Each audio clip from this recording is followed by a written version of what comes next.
Good day, my wonderful viewers. Before us today is the area of a segment. I want to be trying to understand what it is like to calculate the area of a segment. Okay. So in the course of this class, we're understanding what a segment is. Okay. What shape does a segment look like? What other shape are embedded or is segment embedded on, such that for us to get the area of that segment, that we need to know such shapes and their areas. Okay. By the time you deduct those shapes from one another, then you end up getting the area of one segment. Okay. So let's go back to the drawing board and make a sketch of a circle.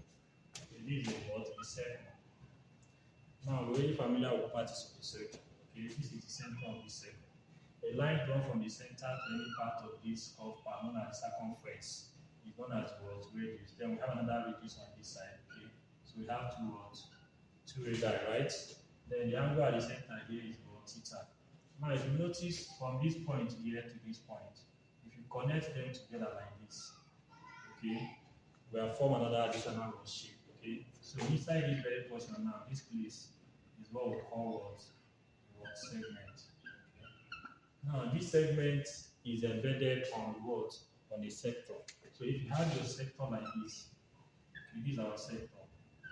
Okay, the sector houses two other shapes. And what are those two other shapes? By the time we cut here apart like this, we'll be having this, a triangle. Okay, we're having a triangle. Okay, plus what? This, which is what? The segment. Okay, so these two shapes now, when added together, gives us what? A sector. So by indication, if we want to find the area of a segment, so this segment now implies that for us to get a segment, we have to remove this triangle from this word sector. Okay, that means having a sector like this, okay, minus the word triangle, okay, on top. If you subtract the triangle from this sector, you're left to have what we call what? Segment. Okay, so by indication now, to find the area of a segment, you can see that area of a segment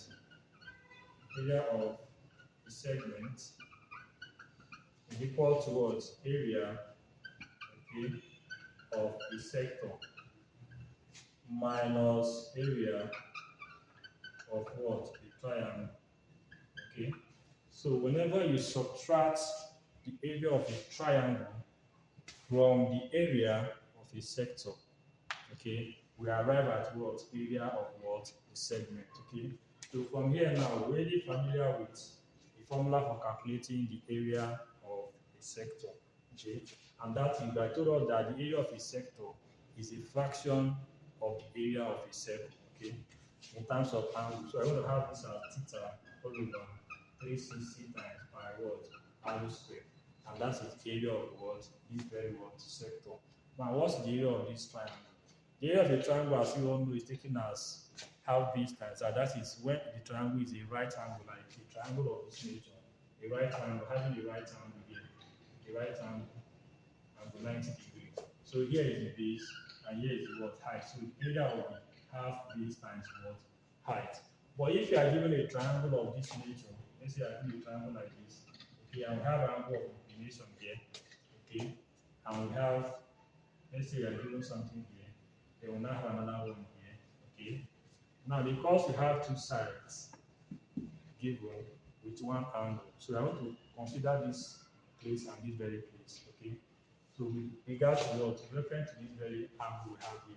So that will give us half AB sine what? Theta, okay. Now, how do you come about that sine theta? You can choose to divide here into what? 2, okay, so that I can be able to get a right angle triangle, okay, all together. So if you divide here into 2, okay, divide here into 2, I'm going to have something of this nature, something like this, okay, where our angle here is what? Theta, okay. Now here is our what? The normal height to consider, and this is what? The base, okay.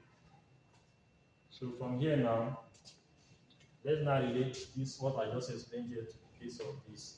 Now going back to this triangle, Okay, we have two radius here, both sides. Okay, so because our angle is inclined on this other side, remember that the angle between this other side here, which is AB. Okay, now the angle is going, so we are considering these two sides here. Okay, the angle here is, the side here is radius and the other side here is what? Radius. So in that case, we are going to have this as 1 over 2 times R, okay, then multiply by what? Sine theta, which is the angle inclined between the what? The two sides, okay. So that will now give us what? Theta all over 360 times what? By r squared minus 1 over 2 r squared sine what? Theta, okay. So this is what we refer to as what?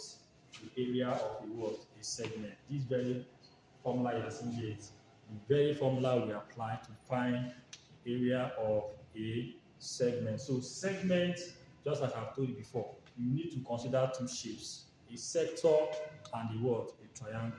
By the time you subtract a triangle, the area of a triangle from the area of a sector, the remaining thing that will be left with is what? A segment, and that obviously gives us the area of that very what? Segment. Okay, so very, very, very simple. So in our next video, we are going to be solving problems involving the application of this formula. Okay, to solving that problem, I'm going to apply this formula here. Okay, so bet for you to be as alert. If you are not a follower of ours, do well to follow, so that when I drop that very video where we'll be applying this formula, you won't be left out. Okay, thank you so much for being with us. Bye bye.